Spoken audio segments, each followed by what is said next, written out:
And welcome to You Write, the podcast where creativity meets community. I'm Matt. And I'm Rachel. Each week on You Write, we challenge our listeners to write a story in just 30 minutes using 3 of 5 randomly generated words. It's a fun and fast-paced exercise to spark your imagination and get those creative juices flowing. We'll read your submissions, offer feedback, and discuss the unique twists and turns of each story. Whether you're an aspiring author or just love a good tale, You Write is your place to explore the endless possibilities of storytelling.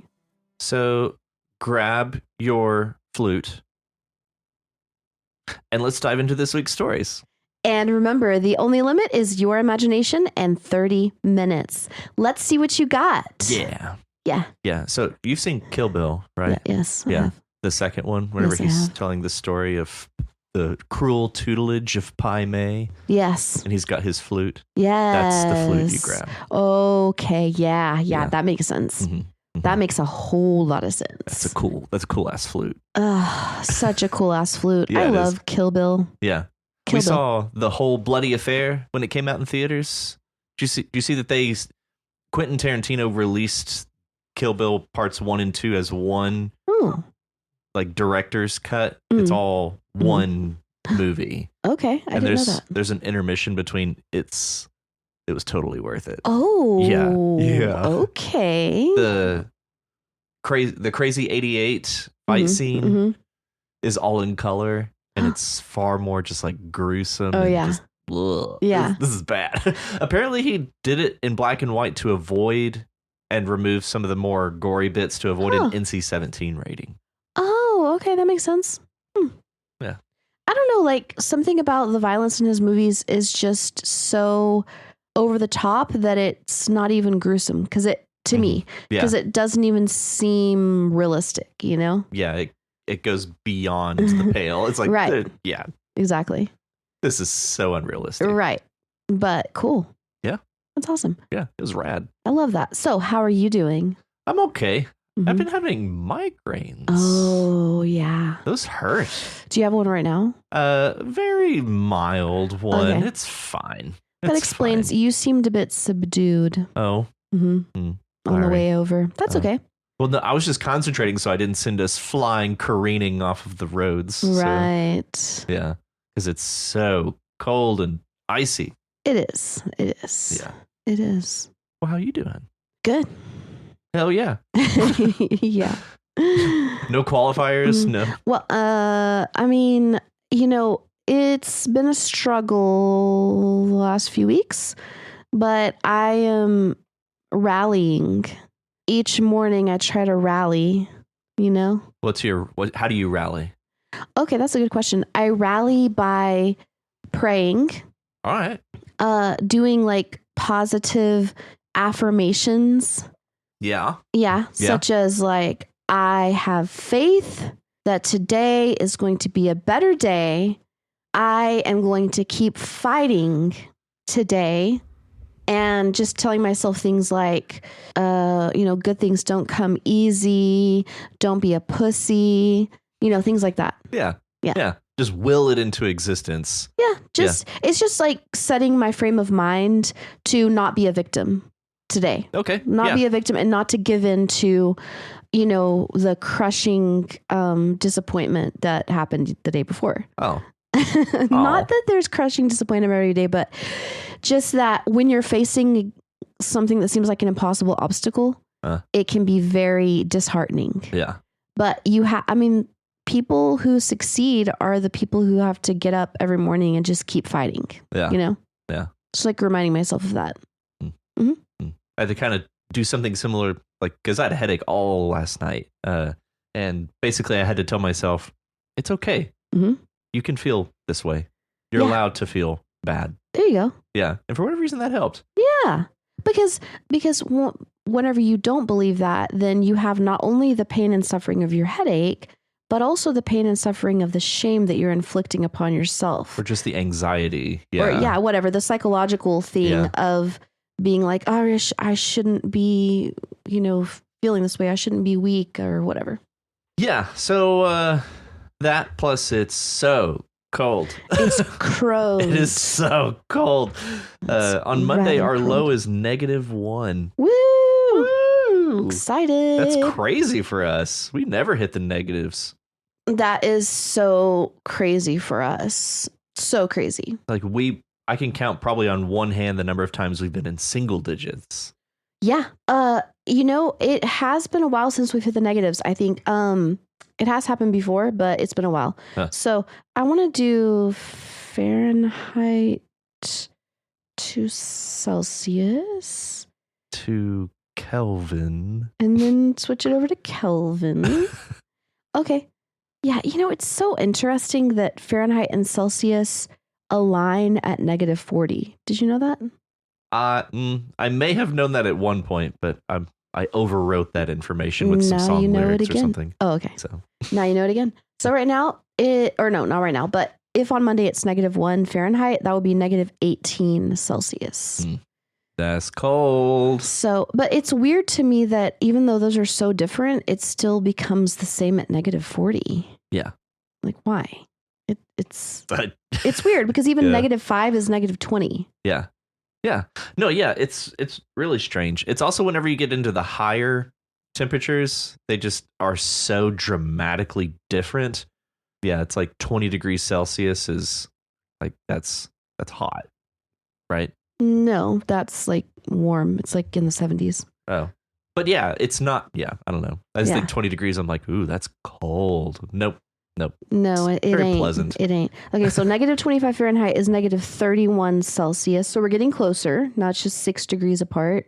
-30, getting closer, Fahrenheit is -34 Celsius. Well, yeah, it's like two lines, and like they generally they run roughly the same direction, just different slope, if you will. Mm-hmm. You're thinking like plotting it on a graph. Yeah. Yeah. I don't think that way. Okay. That's my geometry coming out. You're such a geometry nerd. But Yeah. anyways, so yeah, that's a fact. Yeah. Those are facts. Those are facts. These are the facts, kids. They are facts. All right. Well, hey, did you see all our stories? I did. That's man. We had some excellent stories this week, guys. We had a great turnout. Yeah, we did. Yeah, we did. And who did we decide to read this week? We decided to read Creme. So Mexikim. All right. And Rachel is going to be reading this one. So this is Peace by Kim. Here I go again. What's my weakness? Man. Okay, then. Okay. This is Peace by Kim. Look at her sitting there, taking noisy sips from her dumb coffee mug. I bet that's not even coffee. I see her trying to coerce my brethren to fit, turning them against each other, then trying to convince them that coming from a different perspective will be what makes them connect. The fool. She has no idea that we began as one, only to forcibly be cut apart. For what? Entertainment? Surely she doesn't even understand this need I see in her eyes to bring us together. We will inevitably be torn apart again. She can't possibly have intentions to keep us together once she's figured out how we all connect. No one ever has. She hasn't even noticed that I made my jump days ago. I stayed close, though, to keep my eye on her. I needed to ensure that I could be witness to any mistreatment to my fellows, any harmful bending or breaking. One more being lost would ruin us. I must admit that she does seem sincere in her intentions, but I've seen that before. We've been allowed to remain together until it's convenient. Then we're ripped apart, never knowing if or when we'll be able to stand next to our closest allies. We are so beautiful together, and it's a shame not everyone can see that. Sure, it requires work, but once you let us be one, we are spectacular. Just leave us alone. Now that I think about it, if I'm not there, we'll never be complete. My dearest comrades will be missing me.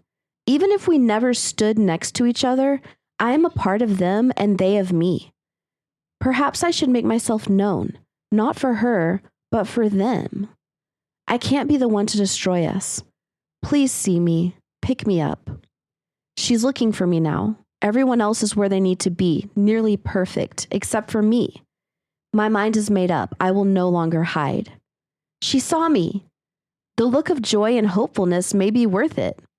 She is so intentional in her attempts to help me find my place, my home amongst my friends. Kind, even. Maybe I was wrong in my opinion. Her desire to see the full picture we create is palpable, but not as others. No sense of power or superiority. She seems to realize that we are what has made this beautiful scene, not her. I was all that was missing, and she found me. She put me in my place with no malice, only contentment. We are complete now and beautiful. She's kept us together, put us in a place of pride. She looks at us daily. No, not looks, admires. We can feel her appreciation each time she passes by and stops to gaze at the complete portrait we form, holding her not-so-dumb coffee mug. It's not always coffee, but she is always appreciative. Excellent. Love this. Love this. So it took me a second it took me about halfway through to realize that she was speaking from the perspective of a puzzle piece. Yeah, that sounds like it probably fell on the floor. Yeah, because at first I was like, wow, if it's the last piece and she can't figure out which piece it is, that's concerning. Yeah, but could talk about that. Yeah, but that fell on the floor. That makes sense. Yeah. And this also makes me feel really guilty about the fact that I finished a puzzle day before yesterday and I tore it apart yesterday. Yeah. And I feel really, really bad about that now. Oh, no. Yeah. Maybe that puzzle relishes in the idea of the act of being put together. Maybe. Being together is meh, but being put together. Yeah. Because if you keep getting put together and taken apart, then you get to continually enjoy the joy of being put together. Yeah. You know? Yeah. Highs and lows. Right. Yeah. Yeah. And by the way, I know that Kim herself dismantled the puzzle that I put together day before yesterday. That puzzle. It was that puzzle. Nice. Mm-hmm. Yeah. Yep. But I believe the puzzle putter together is Kim. Oh, yeah. And oh, yeah. She's being self-deprecating, but at the same time, pretty, what's the opposite of self-deprecating? Self-congratulatory? No, that's not. That's maybe. Self-aggrandizing. Yeah. Self-aggrandizing at the same time. Yeah. That seems a little too extreme. Yeah, but it's that idea, I guess. Yeah. Yeah. Yeah. Especially this opening line. Look at her sitting there taking noisy sips from her dumb coffee mug. Mm-hmm. I bet that's not even coffee. Was it a margarita? It was a margarita. Yeah, it was. Okay, delicious. Yeah. But I love that that's where we begin. And there's this puzzle piece goes through growth. Like in the time that the puzzle gets assembled, like we see growth in the perspective of this puzzle piece. Right. And just holding her not so dumb coffee mug. Mm-hmm. It's not always coffee, but she is appreciative. I just like that we do get to see growth from where we began to the moment that we end. It's this nice bookend for everything. Because at the beginning, it's like, I hate her. But then at the end, it's like, she's different. And I don't understand everything she does, but I can at least appreciate that she's appreciative. Yeah. Mm-hmm. Yeah. And just kind of this... Yeah, I just like seeing the growth of this little puzzle piece. And it feels like there's metaphor in here. Yeah. Like being a part of a larger thing, and like this idea of the individual versus the group. Yeah. And how like the different qualities that can come about by being a part of a group like this. Yeah, It seems like being included allows you to see this appreciation, to be more tolerant, I guess. Whereas this individual isolated piece feels like othered, like separated, and therefore like isolated and like bitter. Yeah. Like, that's kind of the sensation that I got out of this. So yeah, totally. Yeah. Yeah. The puzzle piece definitely seems bitter at first. And of course, like you said, there's growth and grows through that. Yeah. Yeah. I like kind of similar to what you said. I like the puzzle pieces value of being a unit. Yeah. You know, but it had that from the very beginning. you know, of being like, on my own, I am whatever, but in a group with my brethren, we are spectacular. we're spectacular. Yeah. Yeah. I love that. Yeah. Greater than the sum of the parts. Right. Yeah. Exactly. Yeah. This one gave me just all the warm and fuzzies. I really liked this. It's cute and it's very clever. I feel like talking from the perspective of a puzzle piece is very, very smart. Yeah. And it's not hard to figure out that's what we're doing. Yeah.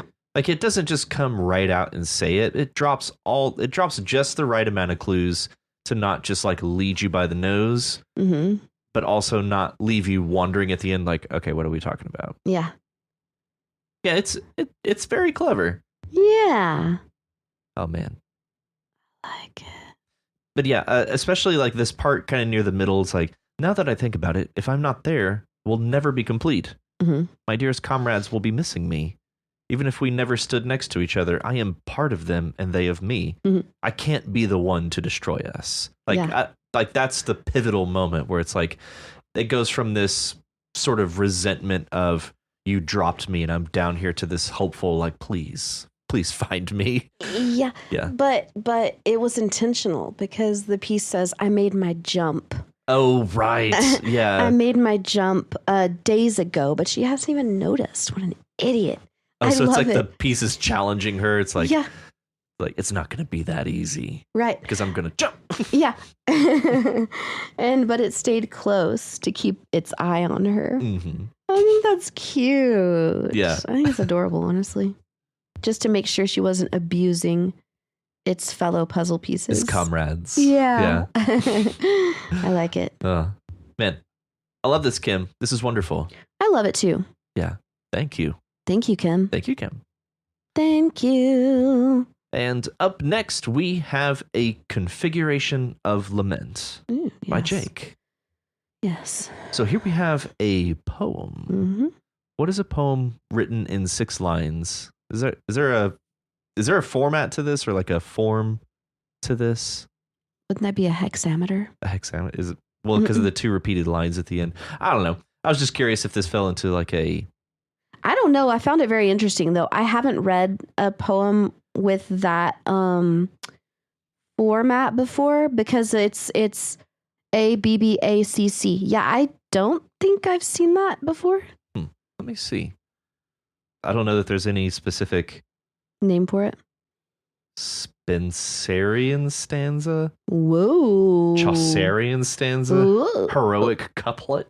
Chaucerian? Like Chaucer? Yeah, Chaucer. Yeah. Weird. That sounds made up. It kind of does. So Jake, did you invent this, or where did this come from? Yeah. This meter. Yeah. Did this just fly off the cuff this way? And there's for one, it is a beautiful, and it is a sad and kind of dark and almost like a body horror aspect to this poem, especially when we get to the stanza about a fingernail observes a line, a crack in the object in which to plunge. Away in, I exclaim, and so doth plunge into the crevice, lean and fine. A nail cannot be pushed that hard. Yeah. So, and then it bends askew and rips off clean. Like, ugh. Yeah, it's gritty. It's painful. It's physically painful thing. Yeah. And I found that very unique. I don't think I've ever come across a poem that's trying to do this sort of body horror inside of it. That's not entirely true. There are some things, but this just felt very unique to me, I suppose. Can I make a confession? Go ahead. I at first thought this was a tribute to Yoni. Guess Yoni. Yoni is female genitalia. Oh, yeah, cool. Right on. Yeah. Oh, yeah. Especially. Oh, yeah. That part. Like a few parts. Yeah. Yeah. And I mean, for all I know, it could be. It could be that as well. It could be. It could be because it is a puzzle. Like a it's multiple many things. entendre. Yeah. So it could be because the thing is that, well, I think according to Jake's comments, it was about his issues he's having in his personal life right now. Yeah. With a female, and so there could have been an An additional meaning, it could additionally be, Could yonic. Could be yonic. Yeah. Yeah. Yeah. Mhm. Absolutely could be. Yeah. On my first reading, I did not take it there. Going back and rereading it a second time, I did, especially in that part that I read, I was like, this does seem double entendre, I think is the best way to say it. Yeah. But yeah, absolutely. And I think this is very clever. Yeah. I think this poem is extremely smart and clever. And what really clued me into what it's doing is the final stanza that we get, the 7th stanza, which is this kind of summation or almost like a checksum of everything before it. And so that's what really clued me. I was like, oh, I get it. And because it's a box, we have 6 stanzas all ending in this. It's like examining each face of this box. I just think it's extremely clever. Very, very unique. And again, I can't say enough just how smart I find this. Yeah. Yeah. Yeah. Yeah, it is very, very clever.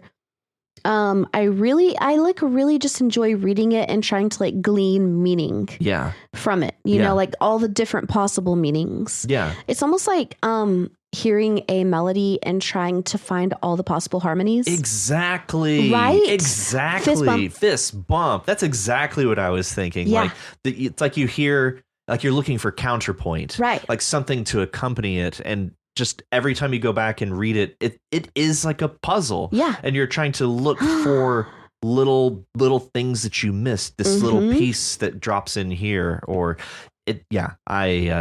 That's exactly how I thought about it. Yeah. That's amazing. I love it. And the last stanza, a clever box is mocking me. Only its solving can set me free. A man cannot be pushed that hard.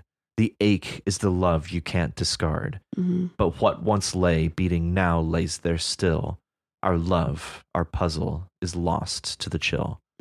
Like, and that's all of our final lines within the poem.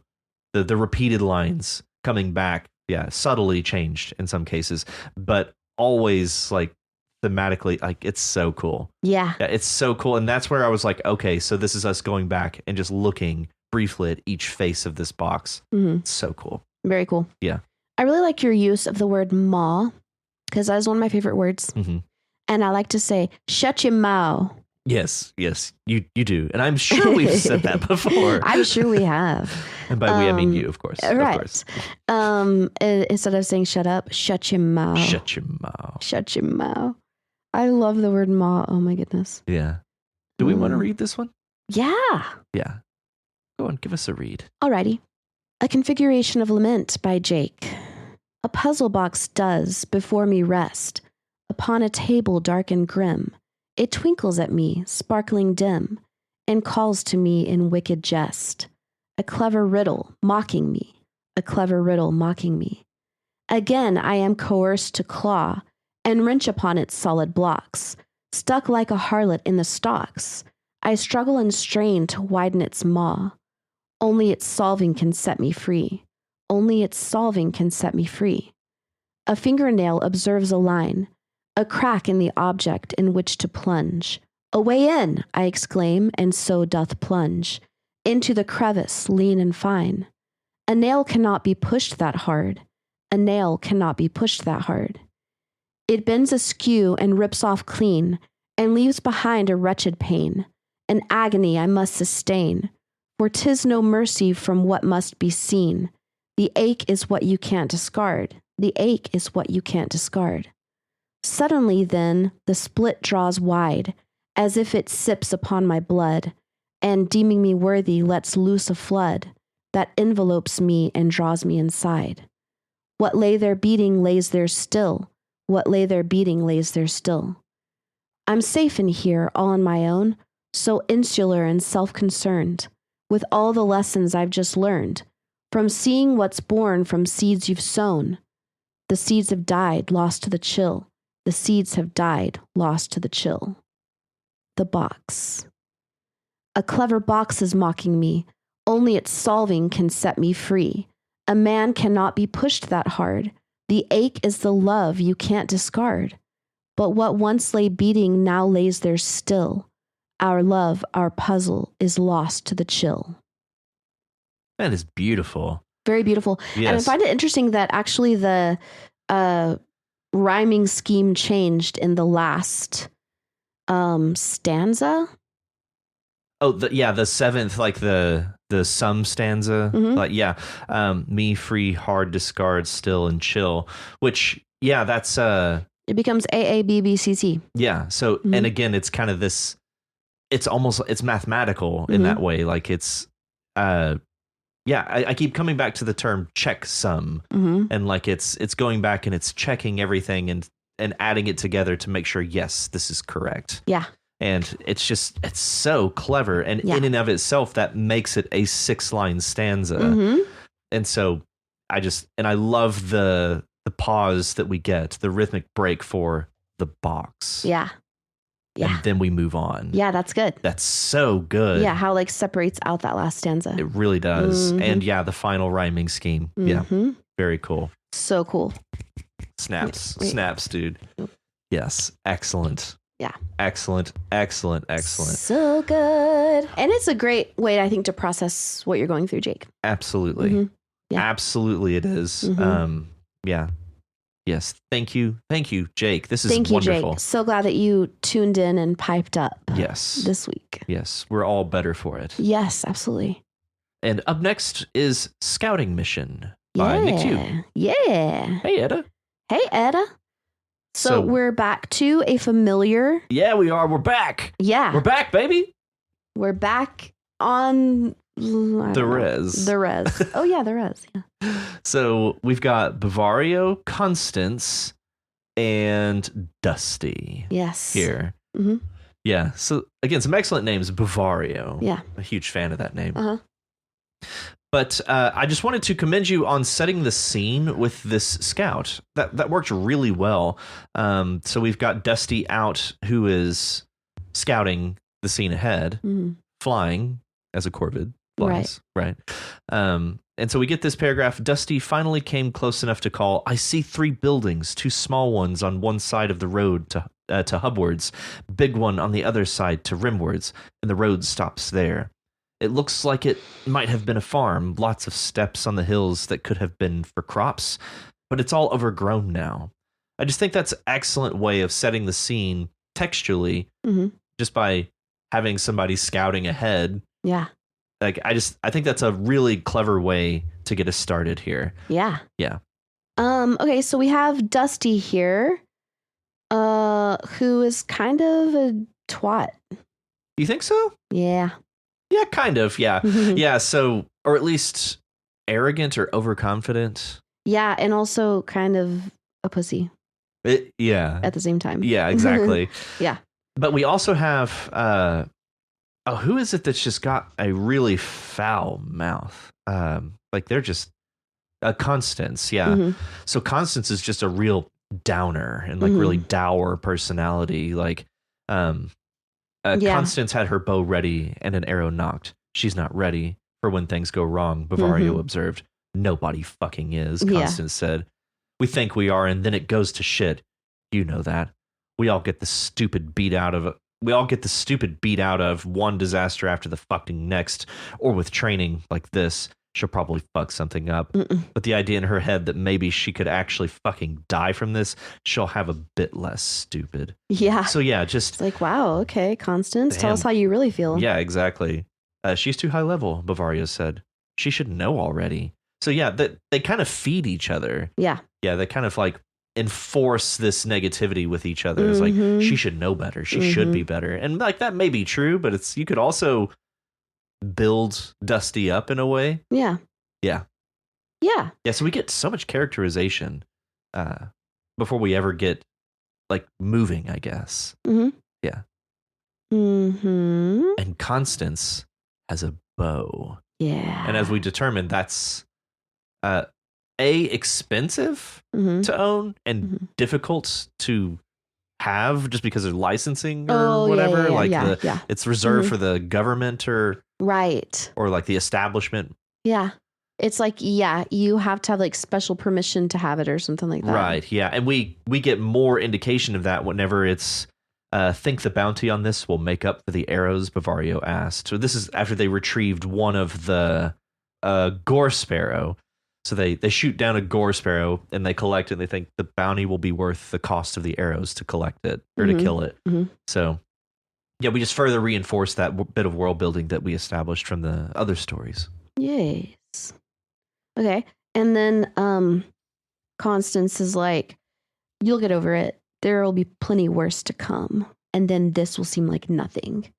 Yeah. Constance to me is more insufferable than Dusty. Oh, yeah. That's negativity. What I came away with. Yeah. Yeah. Just constant negativity is our Constance. Yeah. Seriously.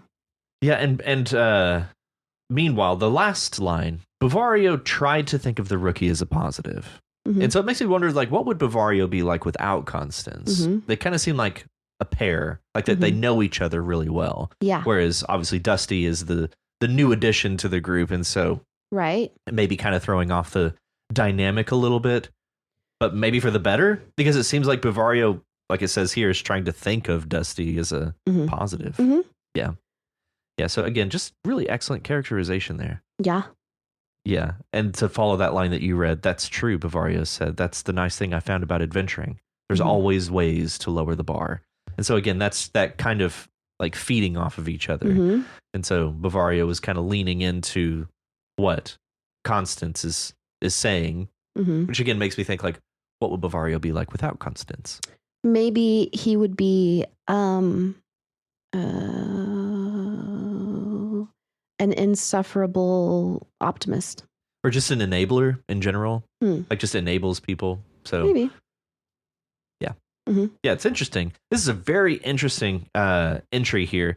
I do think we could have gone for more description of who and or what Constance and Bavario are, because we obviously know Dusty's Corvid. So it'd been nice to know, I guess, their races, because this is a world where everybody's kind of a unique race. Right. And so just to have like maybe just something really quick. Yeah. I think we get that they're fur clad and Did we get? I think at one point it mentions Constance or Bavario's fur? Fur clad and something. I like that. Yeah, Bavario felt the wind against his skin and fur, the slightest bite of cold. Yeah. Yeah, so there's some good descriptions, just kind of, we don't really get, I guess, specifically what they are. Yeah. Yeah. Excellent, Nick Chu. Thank you. Thank you, Nick. And up next, A Recurring Dream by Richie. Yes. Well, okay, so Richie, as somebody mentioned in the comments, you have some crazy dreams. These are nuts. Yeah. Yeah.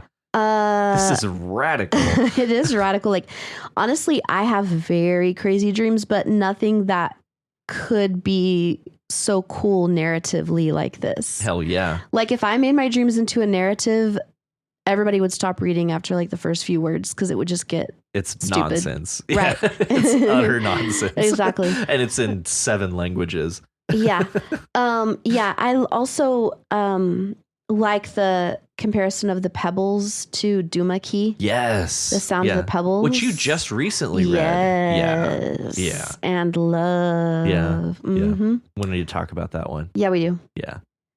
Yeah. So, okay. So basically, you know what this kind of reminded me of too? Is it almost kind of reminded me of The Magician's Nephew? Okay. It's the prequel to Chronicles of Narnia. It's the prequel to The Lion, the Witch, and the Wardrobe. Okay. Yeah. Okay. Have you read it? No. Oh no, my I have God. not. You've mentioned it a few times. Yeah. Oh, it's so good. So good. But it, like, the kids, the 2 children come upon like a dead world. And yes, yeah, from you've the talked doldrums. about that one before. The doldrums. Yes, from the doldrums. And but in this dead world, there are thrones of stone, like a row or 2 rows of thrones of stone. And it's like ancient rulers. Interesting. who have been turned to stone in their thrones, and they're just walking up and down the rows, looking at each one of them and just being like, and then one of them that is very striking and is different than the rest and just has this look of like fierceness on her face. It's like a queen. And she is the one who they end up accidentally waking up, who becomes the evil Snow Witch. Snow Witch. That's exactly where I thought that was going. Yep. Yeah, because it's a prequel to it. So of course it's the origin story for her. Yeah. But that's what I thought of when I first started reading this about the circle. Wasn't it a circle of thrones? Yeah. Or did I just? It looks like at first glance you don't know that they're thrones until you get closer. And it's like The descriptions in this are chef's kiss. Yeah. Like, these are excellent. So I'm just going to read part of this, and I'm just going to stop after a little bit. So this is kind of the opening to a recurring dream here. I do not know how I came to this place. I only know that I wished nothing more than to leave. The sky darkled as I approached the stony beach, illuminated only by the light of the crescent moon. I could scarcely make out what appeared to be a ring of pillars in the distance as I crested the dunes and began my descent. The sound of pebbles rolling over the surf was unnerving, as though the ocean was taunting me, calling for me to follow it out into deep water. The pillars grew closer and the beach sang louder. I could hear the waves encroaching upon me and coalesce into a cascade of fleeting water. A dim crimson became visible through a gap in the pillars, though I soon realized they were not pillars at all. Giant thrones carved from a cool black marble stretched and towered over me as I placed a hand on the hilt of my sword, not knowing what lay within the circle. Beautiful. Yeah. Like, absolutely beautiful. And it goes on from there, like all the way up till this single line of feed. Yeah. Just setting this scene is remarkable. Like, it's so ethereal and unnerving is a great word. The use of the word darkled. Yeah. Oh, darkled. Love darkled. I'd never seen that word before. No? I know exactly the first time I ever read it, and it was in The Dark Tower by Stephen King. Okay. This is exactly the first time I've ever read it. Yeah. Yeah. Yeah, it's like, think of like sparkle darkly. Yeah. Darkle. That's amazing. I love that word. That's one of my absolute favorites. I know it's in Dark Tower in reference to the Crimson King, and they describe him as he darkles, he tincts. Ooh, tinct. What does that mean? Archaic or poetic verb and noun meaning to color, tinge, tint, or stain. Oh, tinct. Like distinct. Yeah, tinct. Tinct. Yeah. It tincts. I like that. I like it a lot. I like darkle. Darkle is so cool. That's pretty fucking cool. I saw that and I was like, oh, yes. Oh, this is so that's good. That's pretty fucking cool. Yeah. Awesome. Awesome use. Yeah. So good. So good. So good. But then we get to this point. What am I supposed to do? I said aloud as I entered the circle and gazed upon the pit at its center. The embers within glowed and popped in the evening breeze. Feed. Yeah. So I was looking and I couldn't find any place where he fed. But he feeds the fire. Oh. Yeah. It took me a minute to get that too. Because I kept getting stuck on the small fish. And I was like, did I miss a part where he ate the fish? But no. Okay, he feeds the fire. Okay, yeah. So it is this kind of puzzle. It's like, don't feed. You feed the fire. Feed. So it's almost like a riddle in that way. Yes. Because also we get drink. And it's not you drink, not necessarily, but he fills the chalice for each one. Don't I have that right? So it's like he does. He's offering drink. Interestingly, this is kind of a problem linguistically because where we do have a transitive for feed, to feed someone, there's not a transitive form of drink. Right. So you can't drink someone. Right. Yeah. Although don't tell Dave Matthews that, but anyways. Right. Sorry, go ahead. But I mean, by drink someone, I mean give them a drink. Right. You can't use it that way. Yeah. So, yeah, that's hard to deal with linguistically. Yeah. Maybe Richie had that thought process. I don't know. Where he's like, well, what do I say for drink? For feed? If I'm like feed something, how do you say that with drink? I have no idea. Hold on. Drinkle. Drinkle. There it is. Drinkle. Hydrate. Yeah. Because you can hydrate someone. Yeah. You hydrate can be transitive. Okay. Yeah. Yeah. Hydrate. Yeah. Yeah. Have you read Three Body Problem? No. That Sorry. doesn't sound as poetic as drink, It though. really does not. Yeah. No. Yeah. Hydrate. Yeah, because also just the monosyllabic feed. Right. Drink. Drink them. Drink them. Dang, that's frustrating. Yeah. Yeah, you'd think like as a language we would have come to some way to say that. Because we feed the cats, but then we just give Water. we water them. Yeah. Water. Yeah. Yeah, that's true. Water. I think feed, water. But then you wouldn't have the riddling aspect of it. Yeah. Are you talking about giving yourself water or giving somebody else water? Because when you say water, You think of the thing water. right? Or you think of giving someone else water. Yeah.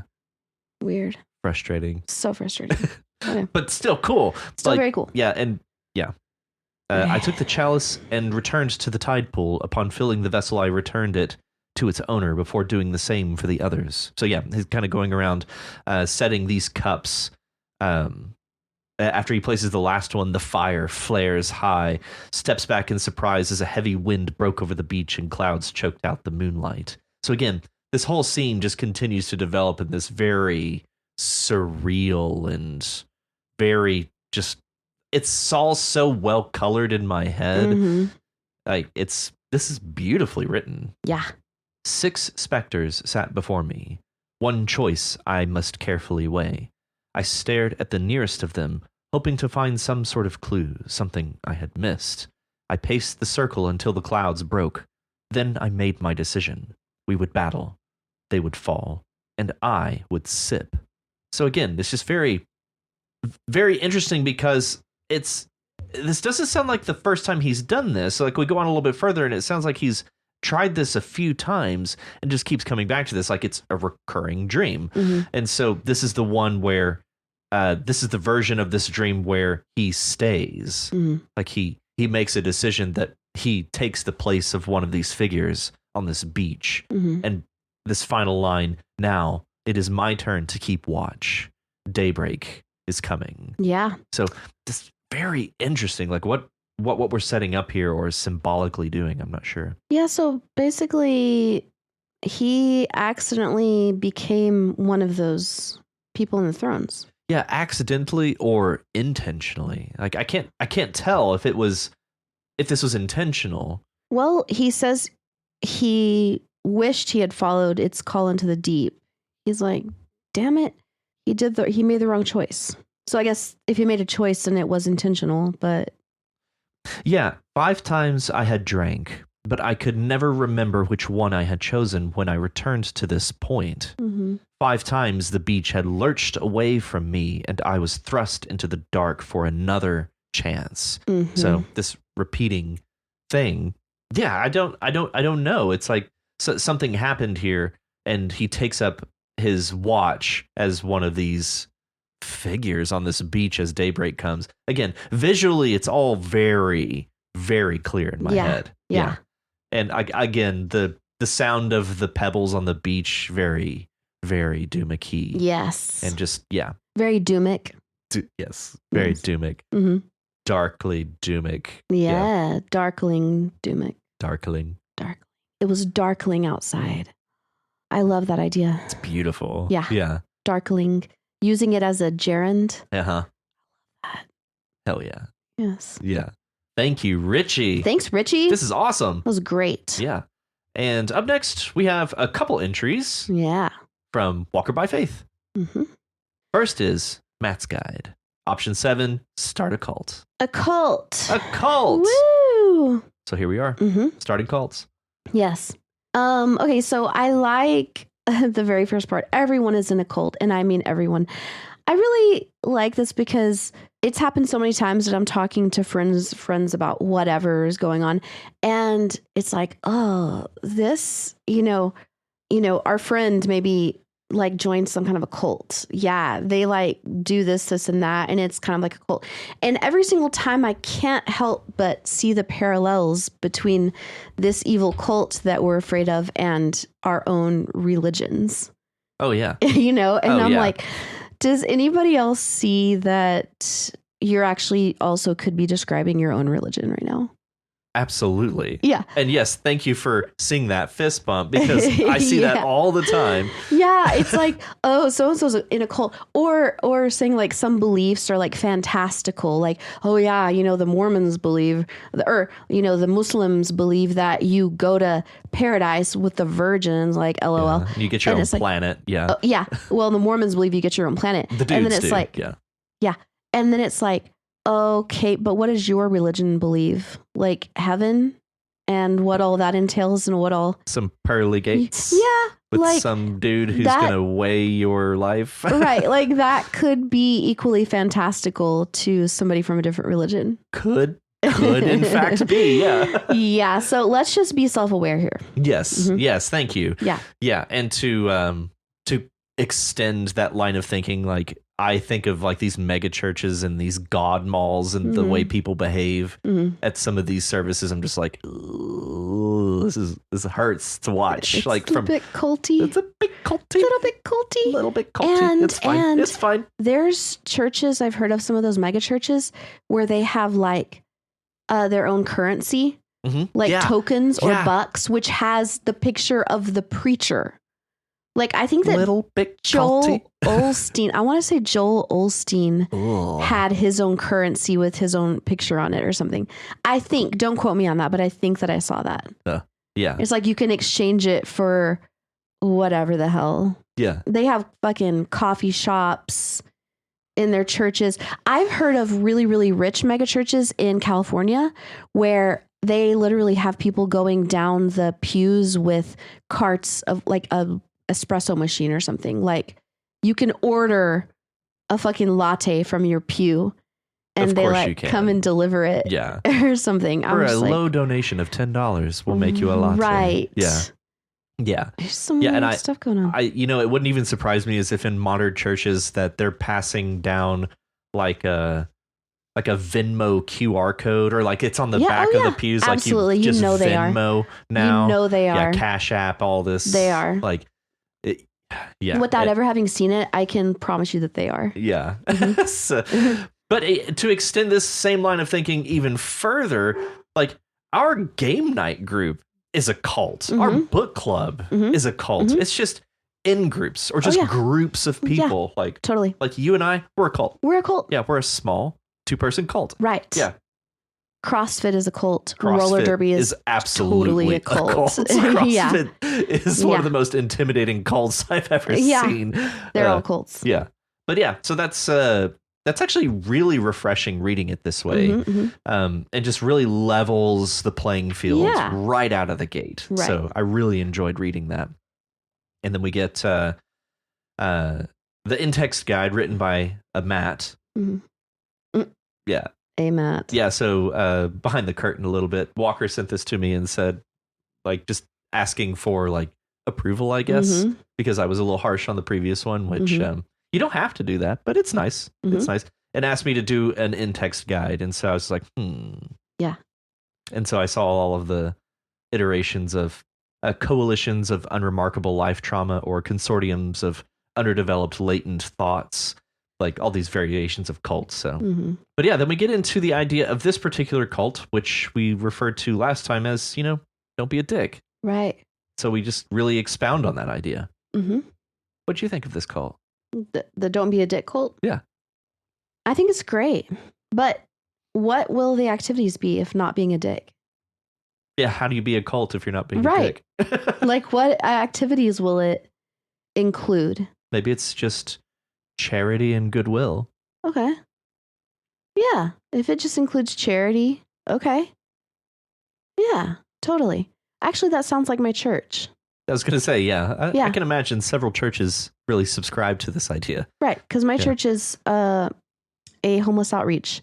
Yeah. And, well, it's all made up of charity and goodwill. Yeah. And there's not really much dick behavior going on. So there you go. They're in this cult. They're allowed in this cult. Yeah, I'm already in this cult. Yeah.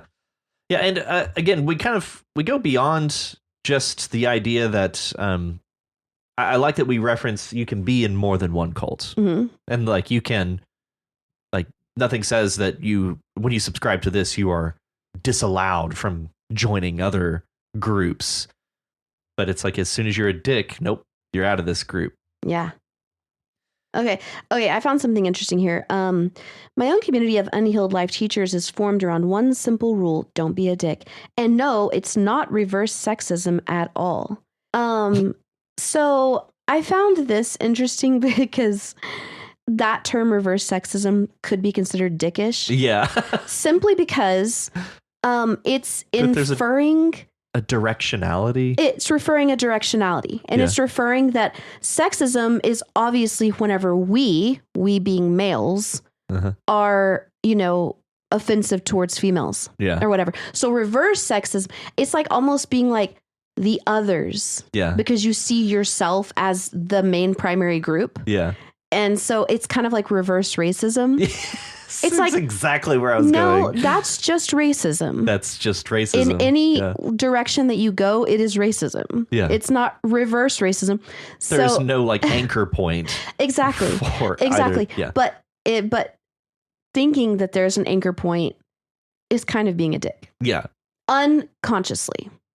Yeah. For most people, I believe they don't realize that they are speaking from their own perspective. They don't realize their own like bias. Yeah. And so it's like unconscious dictum. Yeah. Mm-hmm. Yeah. I just wanted to point that out. Yeah. Yeah. And one thing I want to point out is we have other in-text guides here. Mm-hmm. So the second one says, I know, he be going off the rails again. Let me break this down for you. You're confused, but that's the gateway drug of all cults, bro. You're in a cult if you've ever told an inside joke. You've treated disagreement as ignorance or betrayal. You allow some folks to say they're just like you while getting special treatment. Or you think any outsider is a part of the problem. Sound familiar? Yeah, because you're in a cult. If you're offended, good. That's brand loyalty right there. Good job. Mm-hmm. This sounds like another author reaching in and discussing the main author. I know he be going off the rails again. Mm-hmm. So this sounds like someone else is writing these in-text guides. And the only reason I say that is because I wrote one of the other in-text guides. Mm-hmm. And it got me primed into thinking that I think someone else is dropping in their 2 cents in here. Ooh. Pure speculation. I have nothing to back that up. Wait, you're saying that you think that somebody besides Walker or you wrote this in-text guide? Correct. Oh. I have nothing really to back that up except the referring to the author in this case in the third person, he be going off the rails again. Mm. That primes me to think like, sounds like it's somebody referring back to the author. Mm-hmm. So yeah. I kind of read it as the author speaking about himself in third person. Yeah. But it could be another person. So yeah, it felt tonally different from the rest of it. Yeah. It even felt like rhythmically different from the rest of it. So okay. I could be way off base there, but that's what I was kind of picking up on. Interesting. Okay. Yeah. So we move on further and we get a little bit more of like current events kind of rears its head in here a little bit. Mm-hmm. This was once referring to Christianity. This was once the major cult of America, but got lost in an ice raid. So, Christians treat Jesus as nothing more than a brand ambassador who most definitely agrees with their political affiliations, gun control preferences, and Starbucks coffee cup gender ideologies. Yeah. Snaps. Yeah. Snaps. Like, yes, absolutely. Yeah, totally. Yeah. Yeah. 100%. Yes, yes. There. I'm sorry, I just have to say this really fast. It makes me laugh so hard when people talk about the Second Amendment as their God-given right. No, it's like, dude, God never said anything about your right to have a gun, you asshole. Yeah. It's your fucking government-given right, not your God-given right. At the very simplest, it's the founders' given right. Like those who wrote the Constitution. Seriously, the founding fathers given right. The founding fathers given right. Yes. Yeah. It's like, so they're God? You're equating them to God? No. Yes. No. People say it so often and with such a straight face and don't get questioned for it. It is our God-given right to bear arms. No, False. It's not. False. You idiot. Incorrect. Yeah. And that's not even to say anything about whether or not people should have guns. Right. That's just to say saying it's your God-given right shows that you are a fucking moron. Yeah. Yes. Thank you. Thank you. Yes. Fist bump. Fist bump. Oh, so many fist bumps. So many fist bumps. Yes. Next up, our favorite enemy of the American Christian state, Islam. This one, being the younger cousin of Christianity, may have a better grasp on the non-dick clause, but we would never know because that would require us to actually form a relationship on a human level with a person outside of our own cult, which, as we've established early on, we're speaking from the unique and allegedly superior American perspective. So this is America. I thought that was interesting. And also, I think that you, like, looking on this kind of critiquing a little bit, you could even make that argument even more difficult for the reader, saying that, but you don't even know any Islam. There's no, like, because you're an American, you're surrounded by nothing but Christians. So there's not even an opportunity to know someone from an outside your cult. That rings very true here. Yeah. Like, the amount of perspectives available for me to interact with on a daily basis are so narrow, at least in person. Yeah. The internet is really shrinking that a lot, but I just thought that was interesting. That would require us to form a relationship on a human level with someone outside of our own cult, which in and of itself is very difficult to do, like to just even have the opportunity to do that. So I just wanted to kind of call that out a little bit. Yeah. And then we get on to Sleep Token. This is a band. This is actually a band that somebody I used to work with told me about. And it's a very interesting genre of music, a very interesting band. Very interesting. And we kind of get some of the specificity of what that means, referring to their concerts as rituals, albums as offerings, and emotional vulnerability as a professional sport. It's a very interesting outlook. Yeah, I've never heard of this band, but I thought it was funny that they call their albums offerings. Yeah. That's pretty funny. Yeah, we kind of just glaze over Hinduism and Confucianism, the Greek gods, but the Greek gods worship is definitely a cult. Like they even call it like cult worship of, or the, Dionysus, the cult of Dionysus or whatever. Interesting. Yeah. I didn't know that was, I guess, the term for it. Yeah. Interesting. Right on. They're very open about, or they were very open about that. Yeah. And I guess because you have so many gods. Yeah. That, it would be, they're cults. Yeah. This part I really liked. Here's the thing. People don't actually want answers. They want belonging without exhaustion, or a semi-annual donor statement. Man, that's just exactly right. People want to belong without exhaustion. And the rest of the paragraph really goes on to really kind of sum up a way I really do feel about just belonging and group mentality in general. So yeah, I really dug that. Yeah. So we get this other in-text guide here. So by now you might be worried, am I the dick? Here's the secret he won't tell you. And the key to understanding, so again, that just makes me think, it just makes me think it's somebody else. But here's the thing he won't tell you. And the key to understanding, you are indeed the dick if you always explain what you do so you don't have to change, or maybe you just say, that's not what I meant, more than you apologize. Oh, you speak on grace, do you? How about you live it? Or maybe you hide behind humor when confronted or believed intention outweighs experience. That feels like a well-worn like conversation, like a well-worn path. This feels like there's more here to that. So yeah. But yeah, overall, Walker, this really resonates with me in a way that feels very true to what I think. So yay. I really like that. Nailed it, Walker. It really did nail it. Good job. And then up next we have Pastor Mike's Guide to Spiritual Success. Forward. Yes. Okay. So I would like, and yes, I did. God is good all the time. All the time, God is good. I definitely did say that aloud while I was reading this. Yeah. Yeah. Okay. It's like a call and answer thing in churches. Never heard that before. In some churches. Yeah. Okay. Okay. So I really, really liked this a lot. I loved this because it was exactly what I was just talking to somebody. Well, it's what I talk about a lot, but I was just talking about with someone like a week ago. And it's the main point is there are no answers. Yeah. And I love that because just a week ago, I was talking to somebody who is somebody I respect, kind of. Well, I do, but then I found out he is a Trump supporter. Oh, yeah. So much respect lost. Yeah. Yeah. But I still like him a lot and I still respect him. But worse off than that was that he said that he's on Team Malcolm X. And I didn't realize that there were Team MLK and Team Malcolm X, but he said, I'm not on Team MLK. I'm on Team Malcolm X. And I was just like, we're choosing sides? What do you mean by that?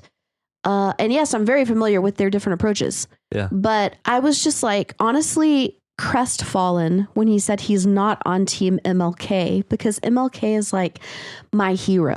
And I do extensive classroom lessons and activities about him every year. And I'm just like, wait a second. Anyway, sorry, that was kind of a digression.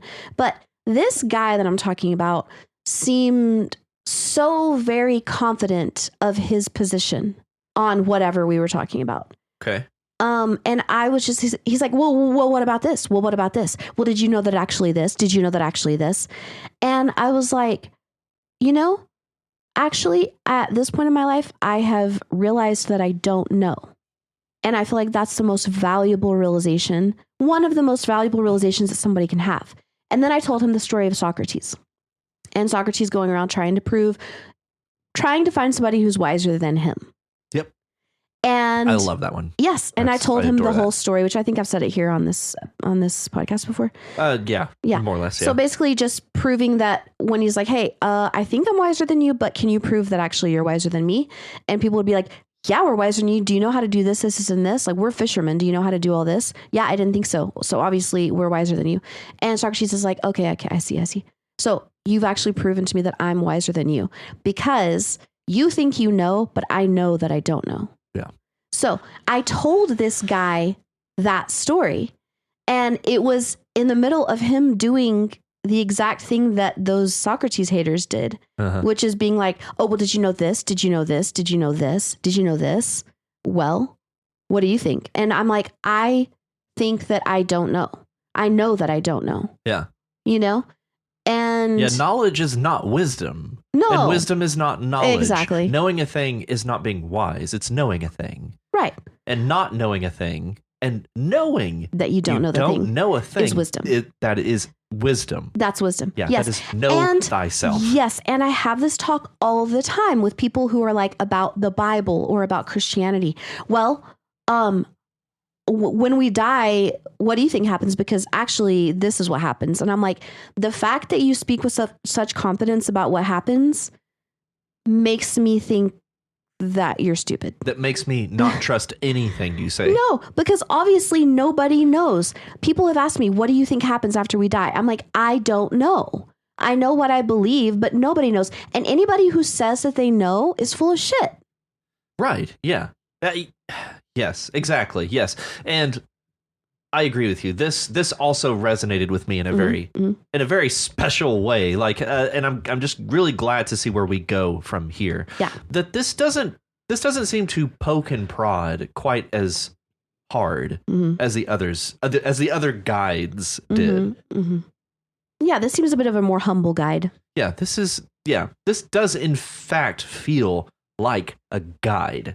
Like this doesn't feel like a play on the idea of misguiding somebody. It's this not feels a like satirization of a guide. It's an actual guide. Yeah, this feels like actual guidance. Yeah. But and yeah. I love the idea of the Bible as a puzzle that you're never going to find the answers to. I love that because it is that. That's a brilliant metaphor. So good. If you're looking for affirmation of what you already know, ammunition to sustain your brand of certainty, as we were discussing, or if you are simply allergic to doubt and questions, you may want to skip this one, bro. Go sip on someone else's Kool-Aid. Yeah, but my question is, whenever he says, this book will probably irritate you, is he talking about the Bible or his own book, which is his guide to spiritual whatever? Good question. I'm going to say probably this text that we're reading. Yeah. Okay. Yeah, because he's saying, That's what because he refers to the Bible and religion, this book. Yeah. This book. Yeah. Okay. That's kind of what I thought. But then I was like, okay, this, as far as I know, is not a book yet. So maybe it's going to become a book. Yeah, absolutely. Yeah. And I really, really agree with this paragraph where it says certainty is comforting. No doubt about it. Yeah. I love that. I highlight that's like, I see what you did there. Certainty is comforting. No doubt about it. It's kind of a clever. It is. But I like I just totally agree with that. Certainty is comforting. And that's why people cling so desperately to it. Yeah. Like, no, I'm positive. This is how it works. It's a formula. And if you follow this formula, then this is going to happen. It's like, no, it's not. And it's scary because you're losing your certainty. But the fact is, nobody knows. Yeah. Your certainty at some point will begin to hurt either yourself or others. Yeah. Yeah. You'll stop growing. To me, that certainty will stunt your spiritual growth. Yeah. Because you intellectual cling, growth. Or your intellectual growth. Because anytime that any of these things that you're so certain about are questioned, you can't handle it. You know? Because you can't handle the truth. You can't handle the truth. Yeah, exactly. Yeah. As for me, I'm a competitive person. The moment I realized I could not win this puzzle, I quit the game. I went looking for another puzzle with a prettier cover and the promise of a more glamorous life. Through certainty, then doubt, then rejection, then unbelief, then a return to a working faith that endures, and finally, recovery. I learned something important. I'm terrible at puzzles. Yeah, so it just really is setting the tone and expectations for this. It's lightly humorous, but this is more contemplative than the other guides. Like this feels like it's really examining these ideas that you're presenting here. This is an excellent setup. And again, lightly humorous, lightly poking, mildly self-deprecating, but it just feels much milder than the other guides in that way. Oh yeah, totally. This one seems like more like a serious guide. Yeah. But if you are willing to learn how to ask better questions and sit with them, welcome. Snaps. Yeah. Snaps, dude. Yes. Yes. Yep. Absolutely. No notes, dude. That's beautiful. Yeah, I really, really like it. I like it a lot. Yeah. Man, thank you, Walker. Thanks, Two Walker. excellent entries this week. Thank you very much. Yeah, totally. And up next is Firelight by Allfair. Yes. Hey, V. Hey, Vay. Did you really just crank this out? You know, V, that's how V do. Dude, V, that's how sick. V do. V, this is awesome. Oh, man, I saw that. You're like, I just rushed and did this. I was like, really? You inspire me to be better. Yeah, seriously. And also not just to be better, but to trust that what I write more and to just do a thing. That's a good point. Instead of constantly double guessing, second guessing. Yeah. And also you inspire me to just be more imaginative. Yeah. This is so imaginative. Same. Yeah. This is the type of imagination that I harnessed when I was writing as a kid. Right. Yes. It has such a childish isn't right. It's just such an almost innocent imagination. Yeah. Yeah, it's just, to me, it's just a broad imagination without limits. Yeah, unbridled. Yeah, it's an unbridled imagination. Yeah. And I want to try to tap back into that as an adult. Yeah. And this inspires me to do that. One thing that I really wanted to commend you on with this is the pacing of this worked wonderfully. Mm-hmm. I think that's what really drew me into this because, well, as the pacing would and should, it draws me in. Just the more that we go with it, it just feels like it just is gradually ramping up. Yeah. Up and up and up and up and up. And then we just get snapped back at the very end. Like it feels mildly frenetic. Yeah. By the end. And so it's just the pacing of it was so wonderful. The rhythm of it, I could almost hear music to this. Like that's how well paced it was. And also I like the fact that it gets more frenetic because that describes fire in a way. Yeah. Of being like out of control like and just kind of like conflagration. Yeah. Yeah. Yeah. Very cool. So we get this character. Do we get her name? Brenda. So we get our character Brenda here, who begins meditating by staring into a candlelight. Yeah. And then she has this out of body experience, this sort of like astral projection, I believe is how it was described in the comments, which I thought was perfect. Yeah. And then they kind of like hone in onto other people. And it turns out they're projecting this like fire being into the world. Yeah. As a vigilante. Yeah. And V also mentioned being inspired by Nick to You from their story last week, I believe. Yeah, last week. Yes, the superhero and theme. I'm glad you mentioned that because it felt like it could slot into his world there. Like I really liked that. That was very cool. Very cool. Yeah. Yeah. I like the idea, and I don't know if I've seen a superhero being the astral projection. You know, it's always the actual body of the actual person being the superhero. Yeah. You know what I'm saying? I don't think that I've ever, the closest thing I can think is like Avatar, although they're not superheroes, but it's like his body is somewhere. Yeah. But his mind is like elsewhere doing cool shit. I think of Professor Xavier from X-Men and Cerebro. Oh, yeah. Literally casting his mind out. Yeah. Okay. Because he's in a wheelchair. Yeah. Yeah. Yeah. Touche. Yeah. That's kind of what it made me think of. Kind of. Oh yeah, especially it's what it called up in my head whenever it's like these pinpricks of light and how they're finding people. It reminds me of how, like in the X-Men movies, I guess, how Cerebro is like pictured. Yeah. And like he's drawing in on these little pinpoints of light, which are people. I thought that was very cool. And the idea that it's all through firelight. Yeah. I thought was awesome. Yeah, very, very cool. Very cool. Very cool. Fucking cool. Yeah. She heard whispering from several of the lights and focused on those first. Sister, shine. Sister, scorch. Burning lady, protect me on my way home. Whispered a young girl holding a lighter. I know I shouldn't be out this late, but I had to work and I couldn't get a ride. I love that as a conceit, that this is a known vigilante or that people are asking for help. Right. And that help shows up in this case. That is pretty cool. I love that. And the fact that she's able to tap into those like prayers or whatever, you know? Very, very interesting. Yeah. And again, I think this is where like the music, the rhythm of it all kind of really started to poke its head for me is the sister shine, sister scorch, burning lady, protect me on my way home. It almost feels like poetic and rhythmic in that way, like a kind of mantra. Yeah. Yeah. Our Lady of the Flames, protect us. Please come melt the ice. Yeah. So it's like we just deal with these hooligans, and we do get another kind of super abled person, don't we? Do we?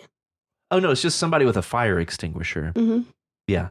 And so we kind of see like the struggle for having to deal with this person with the fire extinguisher. And it was, and you can see it's like, oh, it's not working. So we start to get worried for Brenda here. Yeah. And then we culminate all of this into this line. Well, I guess kind of leading into this, we have She still wasn't sure how long she could sustain her flame body's manifestation in this current location, but a final gust of wind blew hard enough to knock all 3 men off their feet and send a piece of paper swirling into her view. Fire Lady, we respect what you're trying to do, but you can't do it alone. Join us. Come meet us at midnight in Olin Park on Tuesday. We'll have candles and a barbecue just for you.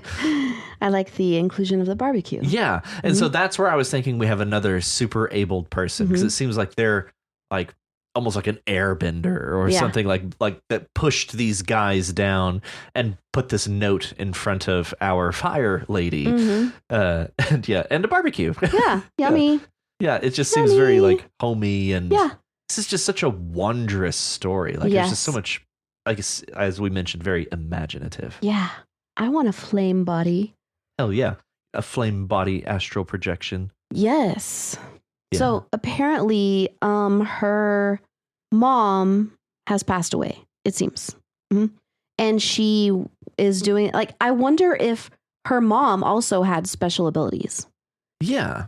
Because she seems to be really, like, you know, relating to her mom right here. Like, I'm going to keep trying. I'm not giving up. Like her mom was familiar with this part of her or something. Yeah. At the very least, mom is certainly absent.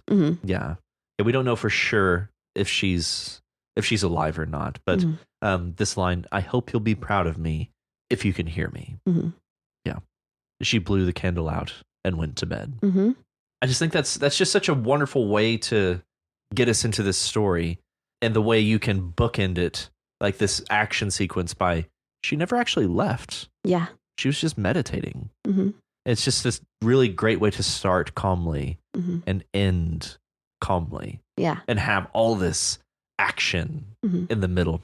Very cool. Very cool. Very cool. Yeah. Loved this one, V. I love it. It's so good. And our final story for this week is A Puzzling Condition by Steve. Hey, Steve. Hey, Steve. So here we have Brian, Chris, and Jan. And Chris is kind of going through it. Yeah. And Brian and Jan are here to observe it. And they're kind of our window into this scene, I would say.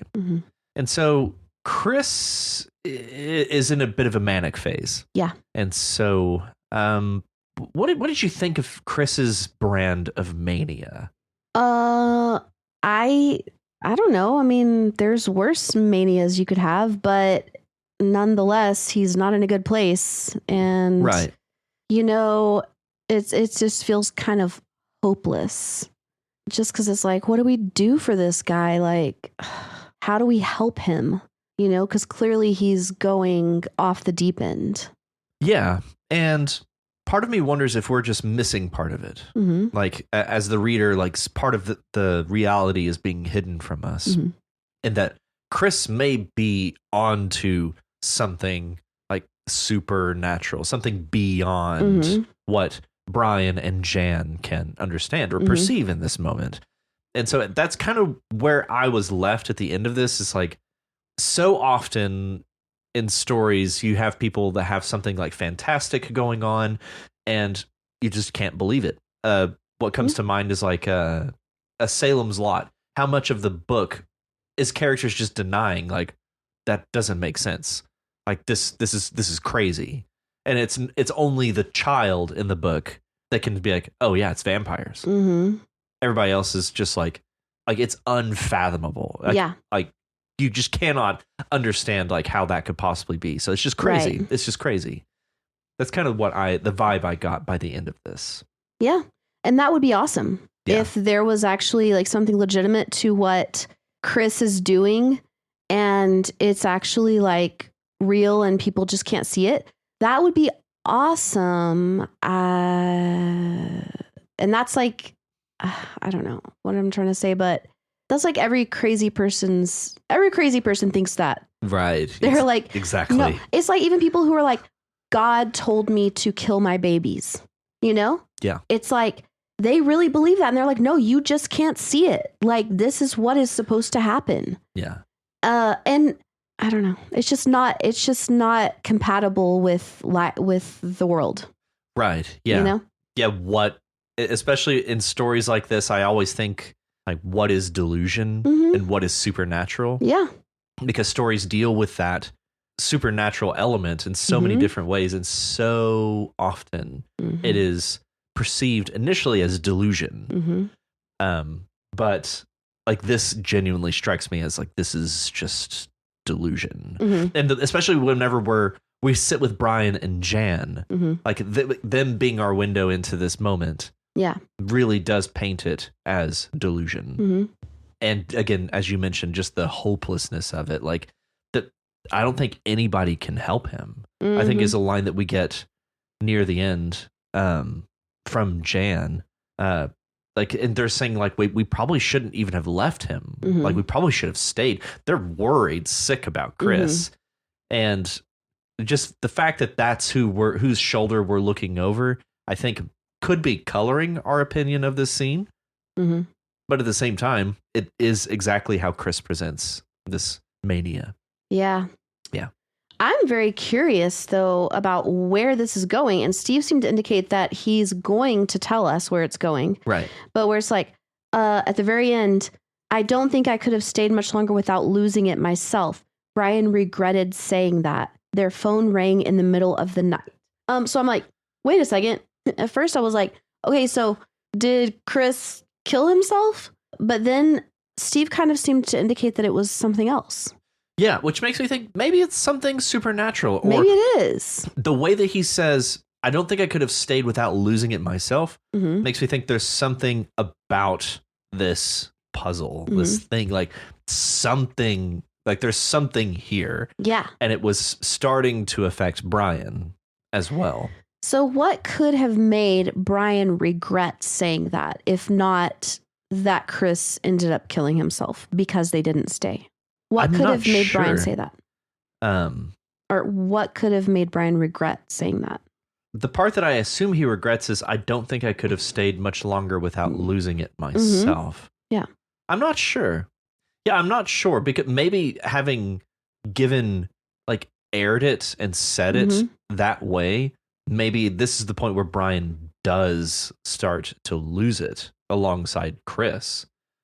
Because we have such a cut. We just leave it right there.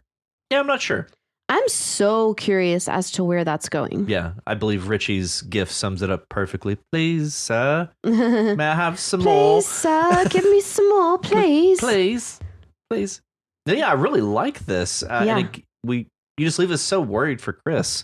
Yeah, and also this really highlights a big problem in our society with people being left alone like that. Like there's no social network like there are in other countries, and that's a bitch. Yeah. That is the price we pay for our independence. Yep. Thank you, Steve. Thank you, very Steve. Curious. I'm curious. Please, sir. Please, sir. May we have some more? May we please have some more? Please, some gruel. Some more gruel. Another serving, please. Thank you, Steve. Thank you, Steve. And that is all of our stories for this week. Yep. So thank you, Kim, for being selected here today, as well as Jake, Etta, Richie, Walker, V, and Steve. Thank you, everybody. Thank you. Now, I'm not kidding. I had such a great time reading everybody's stories this week. Same. This was such a wonderful turnout. Thank you all. Yes. And that moves us into episode 71. 71. Okay, so the prompt for this episode, because I started thinking about it and I was like, I really want to do a very specific prompt and just see all the different directions that people take it. So the prompt is a Swedish fisherman. Yes, right about fisherman. A Swedish fisherman. Yeah, who lives in Sweden. Yes. Yeah. Yeah, we called it out. Yeah, he's not a Swedish fisherman in Tanzania. No. He's a fisherman who lives in Sweden. A Swedish fisherman who lives in Sweden. Yeah. And yeah, I'm excited to see just the different directions that the different creative minds will take this. Yeah, it is certainly a more limiting prompt than we typically issue. Yeah. But especially after all of the interviews, we all kind of landed on it's the limits that breed more creative like responses. Exactly. And so having more lines to stay within. Yes. I'm also really curious to see what we can do with this. Yes. Yeah. And the words to accompany your Swedish fisherman are priority, unaware, reconcile, language, and curve. So the first word priority is priority. Okay, hold on. I have to write my first line of my Swedish fisherman story just came into my head. Oh, nice. Yeah. Hell yeah. Would you care to share it? No. Okay. It's a surprise. All right. Hold on. I'm writing it down. Okay. All right. Priority. Oh, dang. Walker already submitted his story. The Swede. If he has it outside of Sweden, I swear to God. Okay. All right. So priority is it's a noun, and it can also be an adjectival noun. Priority station. It's been a while since we've done that. Oh, it feels good. It feels so good. Stretch the old muscles. Yes. Muscles. Ooh. Yeah. We're getting a little rusty. Yes. Okay. So this is something that you put before other things. It's the order in which you place things. Yeah. So in their importance, order of importance. Yep. Mm-hmm. Yep. So your first priority would be the most important thing. Yeah. And priorities can be very subjective. Oh, totally. Yeah. And maybe a priority station is where you go to set your priorities. Hell yeah, it is. Yeah. Yeah. Yeah. Yeah. And our next word is unaware. Unawares. People say that a lot. That's so irritating. It is. That's so wrong. He came upon it unawares. You idiot. Is that like like you sell wares? Unawares? Probably. This is unaware is just an adjective. Mm-hmm. And it kind of reminds, like, coming upon something unaware reminds me of a story that I just read about a guy who was hiking, a 26-year-old. He was hunting, but he accidentally stumbled across a sleeping grizzly bear. Oh, shit. Yep. The grizzly bear. Problem. Yep. The grizzly bear woke up and charged him, and it grabbed him with its mouth and by the arm or the leg, I think, and shook him and then hurled him into the air. And then it came and attacked him again, and he actually shoved his arm down the grizzly bear's throat because he had this memory of his grandma telling him that big animals have really bad gag reflexes. Huh. So he literally just put his own arm into the grizzly bear's throat, and it ran away, and he survived. Fucking weird. Yeah. That's so weird. I know. Oh my God. Yeah. That sounds horrible. Yeah. That's like nightmare fuel. Seriously. Oh. But God, he was like, damn. I want everyone to know that it was not the grizzly bear's fault, which we all know that anyway. Yeah. But I'm glad that he holds no resentment towards the grizzly bear. He's just sleeping. He's scared. He was napping. Oh, and that's what he said. That's what the guy said. He said he was just as scared as I was. Mm-hmm. Mm-hmm. Yeah. Oh, so unaware means you don't know something. Yes. Yeah. Blissfully unaware. Yes. You're not cognizant of it. Mm-hmm. Mm-hmm. Out of mind. Right. And our next word, reconcile. Reconcile. That's a tasty word. It is. Reconcile. Reconcile. So it's a verb. Mm-hmm. It would, as the noun would be reconciliation. Mm-hmm. Okay. So reconcile is I would say to mend. What is sile a thing? Is that a root of something like it is, but I don't know. Let me look it up. Or you're looking it up. Go ahead. Again. Together again. Con is together. Re is again. So together again. And then sile is... Yeah, re again. And then it says conciliare. So that's from French. That's the root structure it says. So yeah, to unite, make friendly. But I want to know where sil comes from. Yeah, me too. Conciliate. Maybe it's bring. Yeah, it's bring. Bring. Yeah. Ciliare is apparently to bring. So to bring together so again. with, yeah. Mhm. Yeah, again together. Yeah, to bring together again. Yeah. Yeah. Yep, You know what's really interesting that we can say reconcile, but we can't say concile. But you can say conciliatory. Or conciliate. Yeah, but you can't But say concile. Not concile. No. Yeah. Reconcile, yes. Yeah. Concile, no. Yeah. Yeah. English, it's dumb. Yeah. Always has been. Always will be. Always will be. True. Yeah.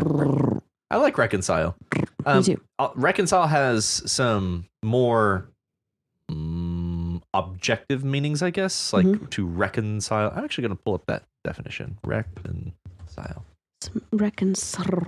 Yeah, basically to settle something. Yeah. Yes. I just now saw on Walker wrote in honor of my new story, and he has Swedish fish. Of course. And it's funny because I was actually thinking to myself, because I came up with that just on the fly, like a Swedish fisherman. And then afterwards I was like, I probably came up with that because you're wanting some Swedish fish. Yeah. Or my just association with fish and Swedes. Okay. Swedish fish. Because of the candy. Yes. That's Okay. probably where that association came from. It was free association. Ah, nice. Mhm. And our next word, language. Oh my God. It's my favorite word ever. Language. Yeah, it's good. Language is good. Language. Man, this is definitely a noun. It's definitely an adjectival noun. It's definitely our medium of communication. It's our medium of communication. Mm-hmm. So Quite. It's. You could even say it's the medium for knowledge. Mm-hmm. Is language. You could. Yeah. You could say that. Yeah. It wasn't it posited somewhere that without language, memory could not serve. Like without language, memory is like lost in some way. I don't know. I forget where I was reading that or where I first heard that, but that's something I've thought about a lot. That's very interesting. And language can take the form of either spoken or signed or written. And that reminds me of Helen Keller. Yeah, because she, as a little girl, had no language. She could not see or hear. Yeah. And she was angry. She had no connection to the world whatsoever. And then whenever she finally got that tutor who developed a way to teach her, and she developed it by drawing symbols in Helen's hand for different things. And then she would put Helen's hand on her mouth so that Helen could feel her lips moving to make different words. And I remember when I read this book about her, and Helen Keller was like, it was her like autobiography. She was like, and when I discovered language, you couldn't find a happier little girl in the whole world.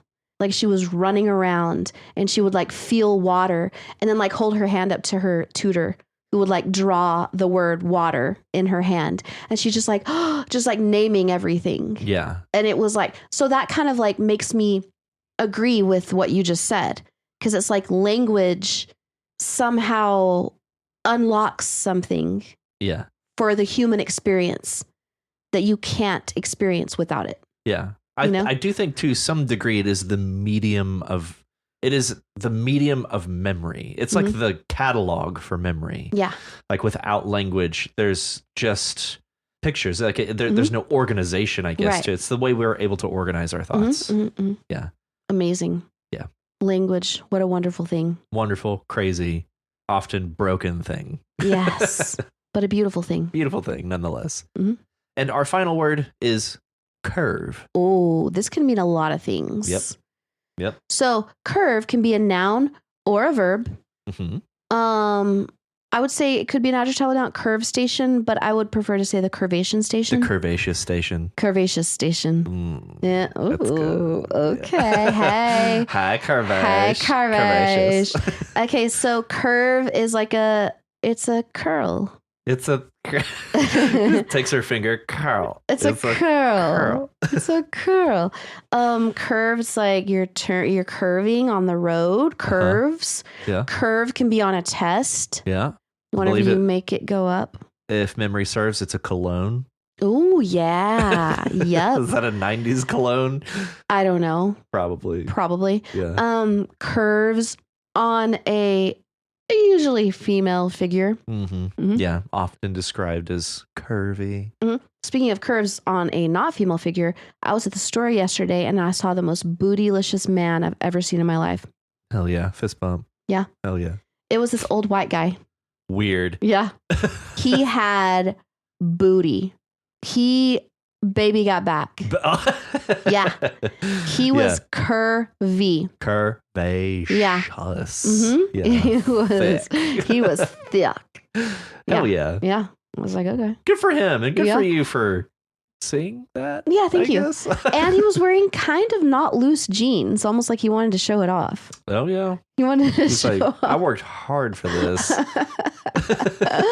He wanted to show off that donk. that donk. All right. So those words again are priority, unaware, reconcile, language, and curve. So your Swedish fisherman will have some unusual priorities that he's unaware that he needs to reconcile some linguistic curves. Mm-hmm. Yes. Mm-hmm. If you want to be like these wonderful writers and submit your story to You Write, head on over to our subreddit at reddit.com/r/YouWritePod. If you're unable to submit a story this week, that's fine. You can help out by reading and commenting on other people's stories. Each time you post a story or leave a comment on someone else's submission, you increase your chances of having your story read on the podcast. You can also reach us at yourwritepod@gmail.com. If you like our show and want to help support us, please consider donating to our Patreon at patreon.com/YouWrite. If you are unable to donate, that is fine. You can help us by sharing the podcast with other writers and non-writers alike. If you haven't already, be sure to subscribe to the podcast so you know as soon as new episodes are available. Also, be sure to leave us a rating and review in your podcatcher of choice. And remember, join us next week on You Write, a podcast where you write. When I was young, I never needed anyone. See y'all next week. Remain the cure all by myself. Don't wanna be all by myself anymore. Wow, that's good. Thank you. You been singing that one? No. It was going to be really sad if you had. Just like, all by myself. Just singing by yourself. Sitting at home. That's what I've been doing the past couple of days.